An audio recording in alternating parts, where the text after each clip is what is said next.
आपके घर में जो पानी का टैंक है, इस टैंक को भरने के लिए आप मोटर का इस्तेमाल करते हो। अब ये जो मोटर है, इस मोटर को चालू और बंद करने के लिए इस सॉकेट का इस्तेमाल किया जाता है। अब यदि आप बाय चांस इस मोटर को बंद करना भूल जाओगे, तो आपका जो पानी है वो ओवरफ्लो होना स्टार्ट हो जाएगा।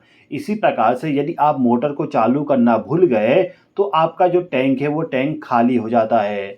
तो यदि आप चाहते हो कि आपका जो पानी का टैंक है वो ऑटोमेटिकली फिल हो जाए, इसी प्रकार से जैसे टैंक आपका भरता है तो ऑटोमेटिकली आपका मोटर ऑफ हो जाए, तो इसके लिए आपको एक वाटर लेवल कंट्रोलर का इस्तेमाल करना पड़ेगा। ये जो कंट्रोलर है, इसके द्वारा मोटर को ऑटोमेटिकली चालू कर दिया जाएगा और जैसे ही आपका टैंक फुल होता है तो ऑटोमेटिकली आपके मोटर को बंद कर दिया जाएगा। आपको ना तो मोटर को चालू करना है, ना ही बंद करना है।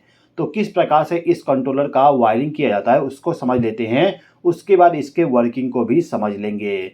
तो यहाँ पे हमारे पास में वाटर लेवल कंट्रोलर है, यहाँ पे एक सॉकेट है जिसमें हम प्लग टॉप को कनेक्ट करके पावर सप्लाई प्रोवाइड करेंगे। उसके बाद हमारे पास में यहाँ पे मोटर है और यहाँ पे पानी का टैंक है।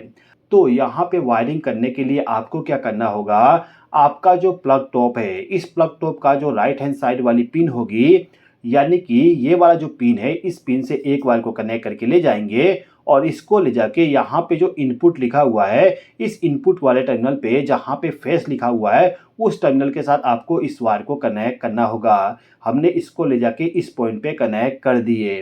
अब इसके बाद में ये जो प्लग टॉप है, इसका जो दूसरा वाला पिन है, इस पिन से एक वायर को कनेक्ट करके ले जाना है और यहाँ पे जो इनपुट साइड में एन वाला टर्मिनल है, यानी कि ये वाला, इस पे आप न्यूट्रल सप्लाई कनेक्ट कर दीजिएगा। तो इस कंट्रोलर को हमने फेस सप्लाई और न्यूट्रल सप्लाई प्रोवाइड कर दिए। अब इस कंट्रोलर के ऊपर में आप देख सकते हो यहाँ पे आउटपुट लिखा हुआ है। आउटपुट का मतलब कि आपको मोटर का पावर सप्लाई इसी पॉइंट से मिलेगा। तो इस पॉइंट से एक वायर को कनेक्ट करके ले जाइएगा और मोटर को फेस सप्लाई दे दीजिएगा। अब इसके बाद आपको यहाँ पे न्यूट्रल पावर सप्लाई मिलेगा मोटर के लिए। तो इस पॉइंट से एक वायर को कनेक्ट करिएगा और इसको ले जाके मोटर के साथ में कनेक्ट कर दीजिएगा। तो आपका जो मोटर है, उस मोटर को फेस सप्लाई और न्यूट्रल सप्लाई मिल गया। अब यहाँ पे आप देख सकते हो 3 टर्मिनल और दिया गया है। इन तीनों टर्मिनल पे आपको सेंसर को कनेक्ट करना होता है। सेंसर आपको कुछ इस प्रकार से देखने को मिल जाएगा। तो इस कंट्रोलर के साथ में जो आपको सेंसर मिलेगा, इन तीनों सेंसर में से जो आपका रेड सेंसर होगा, उस सेंसर को ले जाके इस R1 वाले टर्मिनल के साथ कनेक्ट करना है। यानी कि इस पॉइंट पे इस वायर का दूसरा सिरा को ले जाके कनेक्ट कर दीजिएगा। तो यहाँ से उस वायर को कनेक्ट करके ले जाएंगे और जो आपका सेंसर है, इस सेंसर को ले जाके आपका जो टैंक है, इस टैंक के सबसे निचले वाले हिस्से पे इस सेंसर को लगा के रख देना है। जैसे कि आप देख सकते हो, मैंने यहाँ पे इसको लगा दिया। अब इसके बाद में जो आपका ग्रीन वाला सेंसर है, इस सेंसर को G1 वाले टर्मिनल पे कनेक्ट करिएगा। तो यहाँ से इस वायर को कनेक्ट करके ले जाइएगा और जो आपका सेंसर है, इस सेंसर को टैंक के बीच वाले हिस्से में इसको लगा दीजिएगा। ये जो ग्रीन वाली सेंसर है, इससे नीचे यदि पानी का लेवल चला जाए तो उस कंडीशन में आपका मोटर चालू हो जाएगा। ओके। अब इसके बाद में जो ब्लैक वाली सेंसर है, इस सेंसर को ले जाके इस B1 वाले टर्मिनल पे कनेक्ट करना है। तो यहाँ पर आपको सेंसर का वायर कनेक्ट करना है और इसका जो सेंसर है, इस सेंसर को ले जाके आपके टैंक के सबसे ऊपर वाले हिस्से में लगा देना है। सबसे ऊपर वाले हिस्से में इसलिए लगाएंगे क्योंकि इस सेंसर पे जैसे ही पानी टच होगा तो हमारा जो मोटर है, मोटर ऑटोमेटिकली बंद हो जाएगा।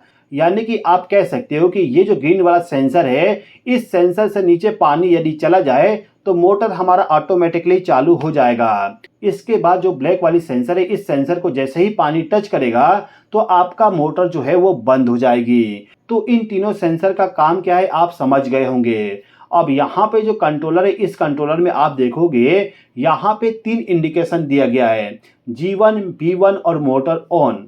यदि आपका मोटर ऑन रहेगा तो मोटर ऑन वाला इंडिकेशन ग्लो होगा और इसके बाद ये जो B1 वाला इंडिकेशन है, ये इंडिकेशन तब ग्लो होगा जब आपका पानी का टैंक फुल हो जाए। इसके अलावा यदि आपके ग्रीन वाले सेंसर पे पानी टच है, यानी कि इससे कम है और इस वाले सेंसर को टच किया हुआ है, तो उस कंडीशन में ये वाला इंडिकेशन ग्लो होगा। अब ये जो मोटर है, इस मोटर को आप ऑटोमेटिकली यानी कि सेंसर के द्वारा चालू बंद करना चाहते हो तो उस कंडीशन में यहाँ पे जो ऑटो मैनुअल स्विच है, इस स्विच को आपको ऑटो पोजीशन पे सेलेक्ट करके रखना है और यदि आप इस मोटर को मैनुअली चालू करना चाहते हैं तो इस स्विच को आप मैनुअल पोजीशन पे रख दीजिएगा। इस स्विच में आपको ऑफ वाला भी पोजीशन मिल जाएगा। यदि आप ऑफ पे कर दोगे तो आपका मोटर चालू नहीं होने वाला। तो दोस्तों मैं उम्मीद करता हूं कि आपको वीडियो पसंद आया होगा। वीडियो पसंद आया हो तो लाइक कर दीजिएगा, चैनल पे नए हो तो सब्सक्राइब कर लीजिएगा। इस वीडियो को देखने के लिए धन्यवाद।